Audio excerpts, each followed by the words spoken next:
The Lord be with you.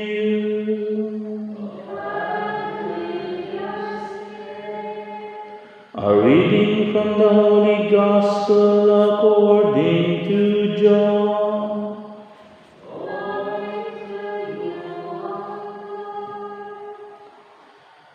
Jesus revealed himself again to his disciples at the Sea of Tiberias. He revealed himself in this way. Together were Simon Peter, Thomas called Didymus, Nathanael from Cana in Galilee, Zebedee's sons, and two others of his disciples. Simon Peter said to them, "I am going fishing."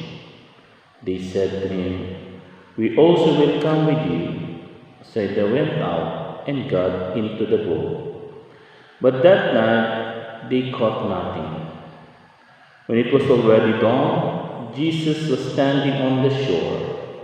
But the disciples did not realize that it was Jesus. Jesus said to them, "Children, have you caught anything to eat?" They answered him, "No."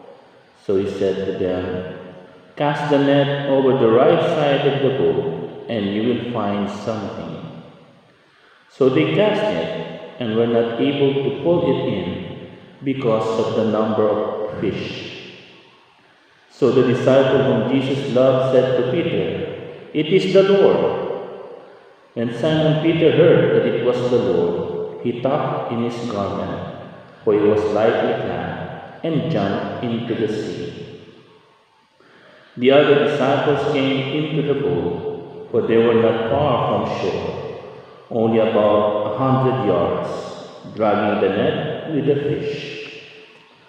When they climbed out on shore, they saw a charcoal fire with fish on it and bread. Jesus said to them, "Bring some of the fish you just caught." So Simon Peter went over and dragged the net ashore, full of 153 large fish. Even though there were so many, the net was not torn. Jesus said to them, "Come, have breakfast." And none of the disciples dared to ask him, "Who are you?" because they realized it was the Lord. Jesus came over and took the bread and gave it to them, and in like manner the fish. This was now the third time Jesus was revealed to his disciples, after being raised from the dead. The Gospel of the Lord.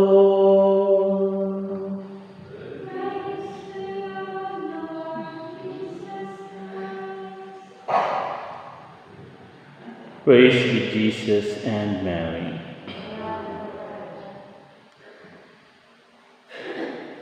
Even though there were so many, the net was not torn. Brothers and sisters, mga igsoon, mga kapatid, kapanalig, sa ating ebanghelyo karon, Jesus give us two important teaching. First of all, regarding the net and the fish. Bakit? Because in St. John's Gospel, St. John is the disciple of the Lord. He never gave numbers so easily. Hindi naman nagbibigay ng numero si St. John if it is not important to us reader. And in the case of Simon Peter, kung nagdatanong ka, ilang malalaking isda ang nahuli nila? Ha? Very good. Mathematics pala si sister. 153 large fish. Kita niyo? Paano nabilang ni St. John yun? Diba? 153 large fish.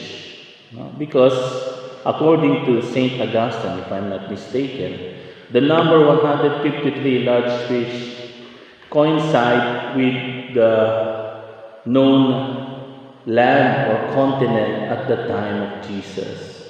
Ito yung mga sabihin na nating cities or mga bayan and nation na known, kilala nung time ni Jesus. Ibig sabihin, no? Those 150 large fish represents the whole world. No? It means that the church, no, can gather many souls for the Lord. But as Saint Peter, no, drew many fish because he obeys the Lord, the same thing sa atin. We can never catch souls like fish if we are separated from Christ. We cannot convert people, we cannot convert our loved ones if we do not obey, hear the word of Christ. Just like what Jesus said. No? They caught nothing, but when the Lord said, put your net in this part of the sea, they caught many things. And then secondly, siguro itong paborito ng iba, no? Ano yung second na pinakita sa atin sa gospel? Jesus is not concerned only of our soul. No? He's also concerned with our body. Dili lang sa lawas, dili lang sa kalag, kundi sa lawas din. And it was, if I'm not mistaken, in the four gospel, no? Of course, with the exemption of the Last Supper, it is in St. John that we hear Jesus who called out the apostles and said, "Come, have breakfast." Diba? Ang mga ririnig, madadamog lang natin sa ibang mga ebanghelyo, mostly or Matthew and Mark and Luke, are the Last Supper. Pero kay St. John, we hear one of the important meal of the day, and that meal is breakfast. Sayang nga lang, no? Kay sa breakfast nila, anong meron? Isda ug tinapay. May kulang pa nga walang kape. Sabi, no? Kung siguro po, Pilipino yun, Pilipino si Saint Peter, sabi niya, Lord, wala bang kape dyan?